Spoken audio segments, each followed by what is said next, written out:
সুন্দর important meeting রেখে আমি ওই মিটিংয়ে যাবো কখনো।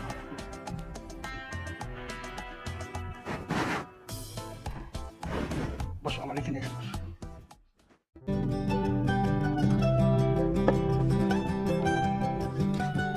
ভিতর থেকে একটু কষা ফিরে আসি, ওর সাথে ধরার সময় পেল না, ছাগল ভিতরে। আচ্ছা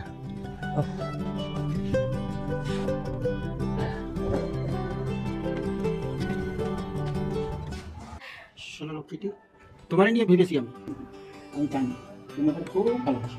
এই তো বুঝতে পারছি তো। আমি তোমার জন্য সব কিছু করতে পারি, শুধু তুমি যদি আমাকে বেশি বেশি করে ভালোবাসো। শোনো, আগামী মাস থেকে তোমার প্রমোশন বাড়বে। তাই ওহ, তুমি আমার সঙ্গে জয়েন্ট ম্যানেজার হিসেবে কাজ করো। আমার যে কি ভালো লাগছে সত্যি। আসলে স্যার এই অবস্থা। রাখো চারো। এই স্যারের রুমে আসতে গেলে অনুমতি নিয়ে আসতে হয়, এটা কি জানিস না? হুটহাট করে ঢুকে পড়ে। থাক না, আমার খুব বিশ্বস্ত লোক রাজু, অনেকদিন ধরে কাজ করো, কোনো অসুবিধা নেই। আচ্ছা যাও, তুমি যাও। আচ্ছা আচ্ছা, আসলে ছেলেটা খুব ভালো, অনেকদিন ধরে আমার চাকরি করে, কোনো সমস্যা নেই। আমি আবার ভাবলাম যে বাইরে যদি যাই কিছু বলে দেয়। বাবার কোনো কাজ কাউকে বলবে না। লক্ষ্মী তো আমাকে নিয়েও ভাবে, সব বিষয় ভাবে। ঠিক আছে, তাহলে তুমি একটা কাজ করো, তুমি এখন যাও, কাজ শুরু করো। আমার কিছু গুরুত্বপূর্ণ কাজ আছে, আমি শেষ করি। আচ্ছা ঠিক ঠিক আছে। আছে। স্যার অনেক টেনশন করছেন দেখি, কি হয়েছে আপনারা এত ভাবতেছেন কেন? আরে দেখো না, হ্যাঁ এই সময়টা ল্যাপটপে ডিস্টার্ব দিচ্ছে, নানান কাজ করে দিচ্ছে আমার হাতে, এই জন্য টেনশন। ও এই সমস্যা। হ্যাঁ। আমার দিকে একটু তাকান, আমি থাকতে আপনার এত টেনশন।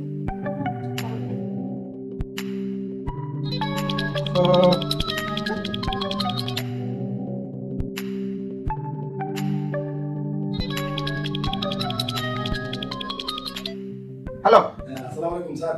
আরে ওয়ালাইকুম আসসালাম। তুমি দেখতে পাচ্ছ যে আমি একটা ইম্পর্টেন্ট কাজে আছি, বারে বারে কেটে দিচ্ছি, তুমি আবার কেন রিং দিচ্ছ? না মানে স্যার ওই যে হইলো কি আপনার যে বাইরের সাথে মিটিংটা করার কথা আছে তার আস্তে আস্তে চাইতেছে। আহা, আচ্ছা কোনো মিটিং হবে না, আমি এখানে ইম্পর্টেন্ট মিটিং এ আছি। ওনাদের এক সপ্তাহ ডেট দাও, এক সপ্তাহ পরে মিটিং করবো। স্যার আমাদের অনেক টাকা লস হয়ে যাবে এটা আশ্রয় হইলে। আমি যেটা বলেছি সেটা করো, আমি ওই মিটিং থেকে আমি ওখানে একটু জয়েন করতে পারবো না। হ্যাঁ বলে দাও, এক সপ্তাহ পরে। ওকে। দেখেছো চারিদিকে সমস্যা, এদিকে আবার মিটিং ডেকেছে, কিন্তু আমি এত সুন্দর মিটিং দিয়ে। হ্যালো। স্যার তাহলে কি মিটিং ক্যান্সেল করবো? আচ্ছা আপনার দায়িত্বের বুদ্ধি কিছু নাই? আপনাকে বারে বারে বলা হচ্ছে, আপনি কেন ফোন দিলেন? দেখেন বলছেন, দেখেন। আচ্ছা স্যার এবার ফোনটা একদম সাইলেন্ট করে রাখেন, নাহলে ফোনটা একদম বন্ধ করে রাখেন। ফোন খাইজান করা লাগবে না, এরপর যদি ফোন আসুক চাকরি না। আমার এত সুন্দর ইম্পর্টেন্ট মিটিং রেখে আমি ওই মিটিংয়ে যাবো কখনো।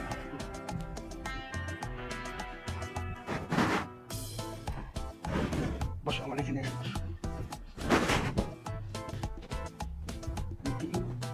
একটা কাজ করতে হবে, ঠিক আছে একটা কেন আগামী সপ্তাহে দুদিনের জন্য কষ্ট করে দেবো, যাবে না?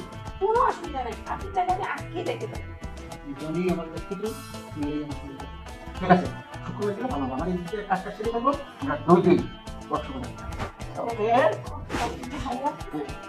যাও যাও, আমি কাজটা একটু সারি, দিয়ে কাজটা সারলে সমস্যা আছে। যাও।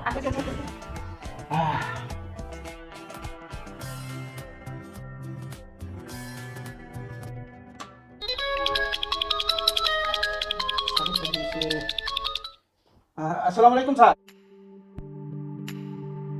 হ্যাঁ জি স্যার, বাইরের সাথে মিটিং ছিল, কিন্তু ওনারা আবার বলেছে যে সামনের সপ্তাহে মিটিংটা করবে, এখন ওনার প্রস্তুতি নাই আমাদের। জি স্যার।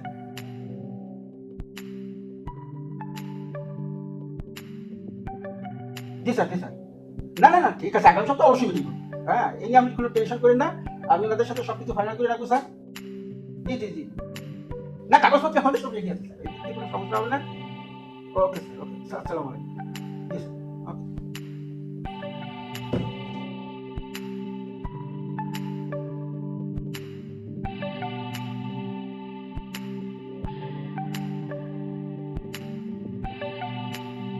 হ্যাঁ ওয়ালাইকুম আসসালাম। ওই শোনেন, আপনি একটা কাজ করেন, ওই মিটিংটা ফাইনাল করেন।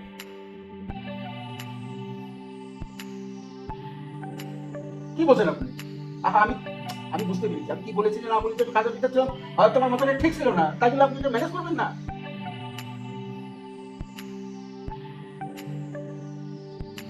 আচ্ছা ঠিক আছে, ঠিক আছে, শোনো, এই ব্যাপারে স্যার যদি তোমার কাছে ফোন দিয়ে কিছু বলে, তুমি বলে দেবে যে ওরা ইচ্ছা করে আসেনি। হ্যাঁ, এটাই বলবে। বুঝতে পেরেছি তো?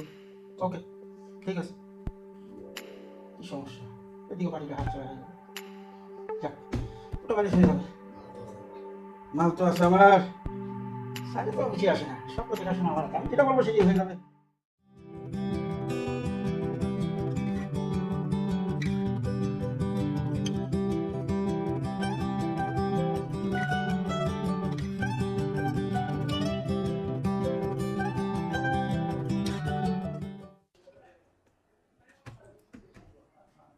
আচ্ছা, আমার সোনামণি, দেখো আজকের থেকে তুমি এখানে নয়, এই চেয়ারে বসবে। এই চেয়ার তোমার জন্য। তোমাকে বলেছি না তোমার প্রমোশন হবে। বসো। হুম? কত সুন্দর লাগতেছে আমার রাজধানীকে। ম্যানেজারের চেয়ারে বসছে। বলবো স্যার। জি স্যার। স্যার সালাম আলাইকুম। এই, যাও তো, যাও। এখানে কি তোমার এখানে? যাও, এই। দাঁড়ান, উনি এখানে যাবেন না, উনি এখানেই থাকবে। প্রমোশনের জন্য সবসময় বিরক্ত করে। এই জন্য আইসো বললো যে আমরা একটু গাড়িতে চেয়ারে পাঠাই, আমার খুব শখ। আপনি চুপ করেন, একটা কথাও বলবেন না। আমি আমার নিজের চোখে দেখলাম সবকিছু। শুধু আপনার জন্য ভাইয়াদের সাথে আমার মিটিং ছিল, সেটাও ক্যান্সেল হয়েছে। আপনি আমার অফিসে কি কি শুরু করেছেন? আপনি কারোর ফোনও ধরেন না। ব্যাপার কি আপনার? কি সমস্যা? কি বলছেন স্যার? আমি তো ঠিক মতনই কথা বলেছি। বাইরে আসতে বলেছি, ওরা আসেনি। আমার কি দোষ স্যার? ওই দিন আমার ভাইয়ারা ঠিকই আসছিল মিটিং করার জন্য। আপনি আমাকে বলছেন যে ভাইয়ারা আসে নাই। আমি তো দেখতেছি আপনি তাদের সাথে মিট করেন। আমাকে তো ম্যানেজার সাহেব সবকিছু ফোন দিয়ে বলছে। স্যার, স্যার, এবারের মতো চার্জ দাও স্যার। এরকমটা আর কখনো হবে না স্যার। স্যার ক্ষমা করে দেন এবারের মতো। চুপ করেন আপনি। আপনাদের মতো ম্যানেজার যদি প্রত্যেকটা অফিসে থাকে, তাহলে এই সেই অফিসটা ধ্বংস হয়ে যাবে। আপনাদের উপরে কত দায়িত্ব, একটা মালিক আপনাদের উপরে কত বিশ্বাস করে, তার বিশ্বাসের মর্যাদা আপনি এটা রাখেন। আমি আপনাকে মাফ করার কেউ না। আপনি আইনের আওতায় যাবেন, আইন যেটা ডিসিশন দিবে ওইটাই। স্যার, স্যার, এই কাজটা করবেন না স্যার। Sir, sorry sir. একটা কথা বলবেন না আপনি। হ্যাঁ রানা সাহেব। জি স্যার। হ্যাঁ আসছেন আপনি? জি জি। আচ্ছা ঠিক আছে। এই যাও, ওনাদেরকে নিয়ে আসো। জি স্যার।